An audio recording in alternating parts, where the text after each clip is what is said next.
Alright, magandang umaga po sa inyong lahat mga kababayan, Batang Maynila to. Ngayon po ay December 22, 2024 at tatlong araw na lang, Pasko na. Kaya ngayon pa lang ay syempre binabati ko na kayo ng maligayang Pasko at manigong bagong taon. Okay, pag-usapan natin itong nasa ating screen. Trust rating ni VP Sara Duterte muling lumagapak sa Luz Bimin Survey. Yan, muling sumadsad ang trust at approval rating ni Vice President Sara Duterte base sa survey na isinagawa ng Pulse Asia Research sa huling bahagi ng Nobyembre hanggang sa mga unang araw ng Disyembre 2024. Subalit isinapubliko nitong Sabado, December 21. Nung nakaraan, naglabas tayo ng resulta ng survey galing po sa Publicus Asia. Yung Publicus Asia pala kay Maluti Kia.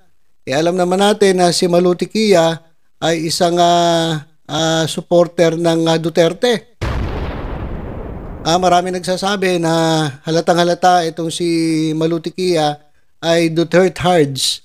Kaya naman sabi nila, kapag gagawa ka ng survey, o kung meron kang survey firm, kinakailangan, nasa gitna ka, neutral ka. Hindi pwede yung halatang Duterte ka, tapos magpapasurvey ka, sigurado, panalo si Duterte. Alam namang ipatalo mo si Duterte, Duterte supporter ka eh. Kaya ito Publicus Asia, binabati ko, sabi nila, maka Duterte yan. Kaya hindi kapanipaniwala ang survey ng Publicus Asia. Naman po ay sabi ng ilan sa ating mga kababayan. Ngayon, ito. Tingnan natin. Ito pong Pulse Asia Research. Ayan mga kababayan, ayon po sa resulta ng survey ng Pulse Asia Research na isinigawa noong November 26 hanggang December 3, lumitaw na bumagsak ang bilang ng mga Pinoy na nagtitiwala kay VP Sara. Ayan mga kababayan, at ilang porsyento ba? Bumaba ito ng 12%, 12% nang makakuha ito ng marka na 49% nitong Nobyembre mula sa 61% noong Setyembre ng kasalukuyang taon. So grabe sobrang baba talaga, sobrang laki nung binaba. From 61 noong September, pagdating ng November, 49% na lang, so less than 50%. 12% po ang ibinagsak ng trust at approval ratings ni Vice President Sara Duterte. Isinagawa ang survey noong kasagsagan ng pag-iwas ni VP Sara na sagutin ang kontrobersiya sa 612.5 milyong controversial funds. Ito yung confidential funds kasi nakasulat dito controversial funds. Hindi, controversial po talaga yon, yung confidential funds na nilustay di umano ng Office of the Vice President o VP at Department of Education, DepEd, na dati niyang pinamunuan. Ito rin ang mga panahon ng binanatan niya si Pangulong Ferdinand R. Marcos Jr., First Lady Liza Araneta Marcos, at Speaker Martin Romualdez. So, ibig sabihin, kung ginawa ang survey ng mga panahon na to at bumaba ang approval at trust rating si Sara Duterte ng mga panahon na yan, ibig sabihin, nagalit ang taong bayan. Hindi nila nagustuhan itong pinaggagawa ni Sara Duterte. Publicus Asia lang naman ang nagsabi na tumaas eh. Pero ayon dito sa mga tinanong ng Pulse Asia, yan nga, noong mga panahon na yan, sabi ni Sara Duterte, kapag ako ay ginurgor, may nakausap na akong gugurgur sa kanila.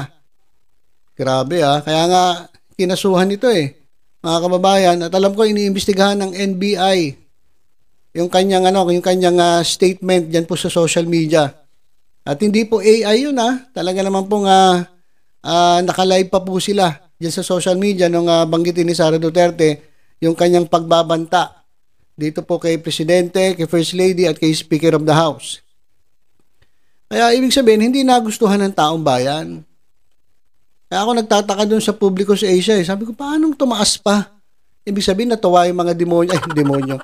Ibig sabihin, natuwa yung mga respondents na sila'y ninanakawan at ang ating presidente ay pinagbabantaan? Ganun ba yun? Ganun na ba kasama ang tao?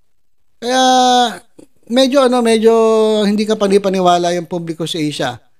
Kaya ito na mga Pulse Asia, ito. Lumalabas na grabe talaga ang binagsak ng ratings at approval ratings at trust ratings ni Sara Duterte, 12%. Grabe mga kababayan, ang dami nun. Napakalaki po nun.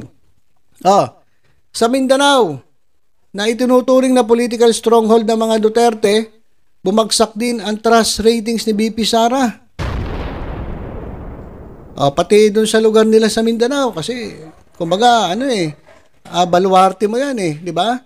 Political stronghold ng mga Duterte, kumbaga doon sila malakas kasi taga doon sila Pero doon mismo sa lugar nila ay bumagsak ang trust rating ni BP Sara ng 9%, na meron siyang 90% approval at trust ratings noong Setyembre. 90%, ibig sabihin grabe talagang malakas siya sa Mindanao. Pero ngayong Nobyembre, mga kababayan, alam niyo ba kung ilan na lang? 81%. So talagang lagapak mga kababayan, 9%. Ang sakit nun, pag lagpak mo, bag.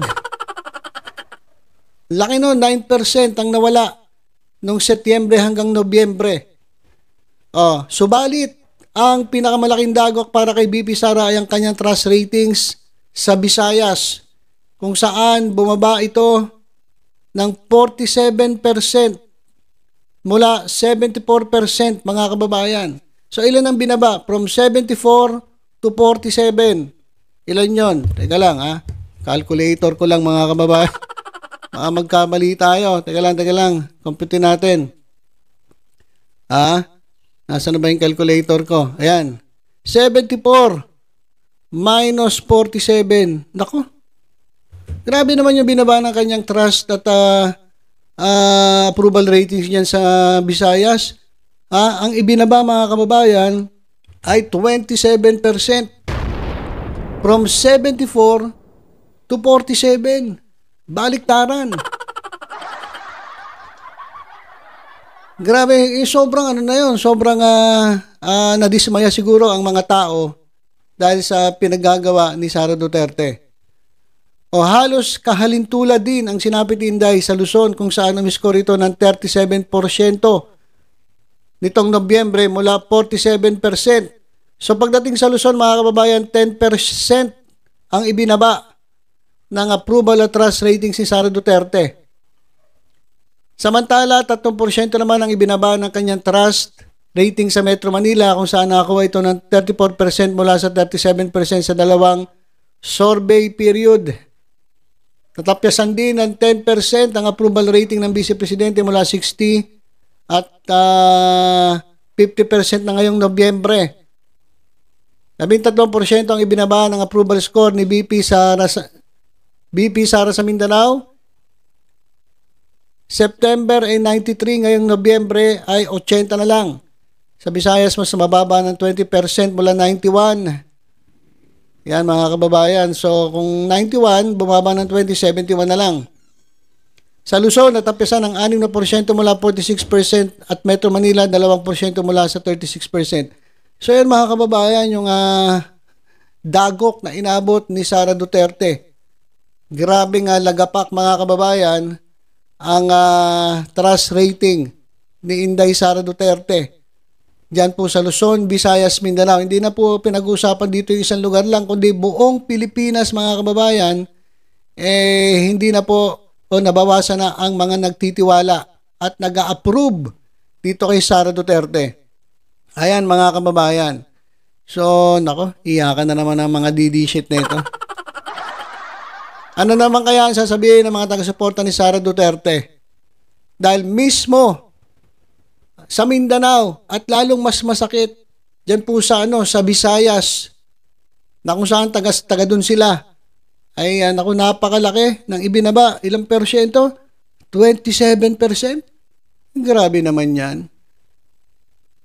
Yan po ang epekto ng kanyang mga pinaggagawa. Unang-una, yung kanyang pagtangging sagutin ang kanyang paanong ginawa niyang paggastos dyan po sa confidential funds ng DepEd at ng Office of the Vice President. Ang matindi pa nito, yung mga peke, mga bogus na acknowledgement receipts. Yan ay nagpapatunay na yung pera, yung milyong-milyong pera na galing po sa confidential funds ay hindi alam kung saan napunta. At sa tingin ko, malamang sa bulsa, mga kababayan. Kasi yung tumanggap, hindi naman tao eh. Hindi po existing. Ibig sabihin, pineke nila, ayun ang tanong, saan napunta? Kasi, alam ko, winidro daw yun ng mga security ni Sara Duterte pagkatapos nilagay sa vault. Nasa na yung vault? Sino ang may access dun sa vault? Ayun po ang yumari dyan sa confidential fund na ang tumanggap, mga kababayan, ay mga bogus katulad ni Mary Grace Piatos, ni Kokoy Villamin at iba pa. Biruin nyo mga kababayan, 1,000. 1,000 pekeng mga personalidad, mga tao, o multo pala, multo. Ang tumanggap ng milyong-milyong pera galing po sa Office of the Vice President at dyan po sa DepEd. At isa pa, yung pagbabantay niya sa buhay ng Presidente, First Lady at ng Speaker of the House. Yan po, talagang nagalit po ang taong bayan. At dahil po sa survey na to, yan lang pinapakita na talagang talagang pabagsak na etong mga Duterte. Okay, so yun lang muna mga kababayan. Tutok-tutok lang po dito sa Batang Maynila to at sa iba pang updates. Ingat po tayong lahat. God bless po.